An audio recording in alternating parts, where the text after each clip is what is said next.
Et commençons donc sans attendre par ces deux cas préoccupants liés à une contamination à la bactérie E. coli.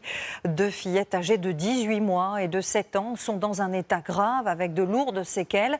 Elles ont mangé toutes les deux du morbier fin décembre, un fromage au lait cru dont plusieurs lots ont depuis été rappelés. Caroline Bale, Bastien Delobert et Christine Chapelle. Johan Buisson vit un cauchemar. Voilà plus de 6 semaines que sa fille Élise, 7 ans, est hospitalisée dans un état grave.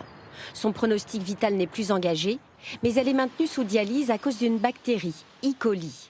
C'est un fromage, un morbier au lait cru qu'on a consommé donc, pendant le repas de famille une dizaine de jours avant l'arrivée des symptômes. Dans la région lyonnaise, une autre petite fille de 18 mois est prise en charge dans ce centre. Elle aussi a consommé du morbier. Des analyses sont en cours ici, à l'Institut Pasteur, pour établir un lien éventuel entre ces deux cas. En attendant, le père d'Élise dénonce un défaut d'information. Le consommateur n'est pas forcément prévenu des risques des produits qu'on peut donner à nos enfants. On n'est pas prévenu non plus à grande échelle quand il y a des produits qui sont rappelés. Sur ce site peu connu des consommateurs, les alertes aux produits contaminés à l'E. coli sont nombreuses, sur des fromages au lait cru, mais aussi de la viande. C'est cette bactérie très toxique qui avait entraîné la mort de 2 enfants et intoxiqué une dizaine d'autres dans le scandale des pizzas Buitoni. Un risque rare mais bien connu des pédiatres. Ils recommandent de ne pas donner de fromage au lait cru avant 5 ans et de viande non cuite avant 10 ans.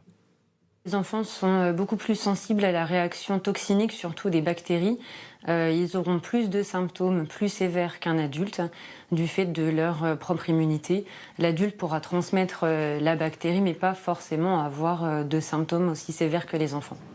Outre les enfants, les femmes enceintes et les personnes âgées fragiles sont aussi sensibles à cette bactérie, à l'origine de plus de 250 contaminations graves chaque année. En décembre, une alerte sanitaire avait entraîné le retrait du marché de plusieurs fromages produits dans le Jura après l'intoxication de 6 enfants dans une crèche à Toulouse.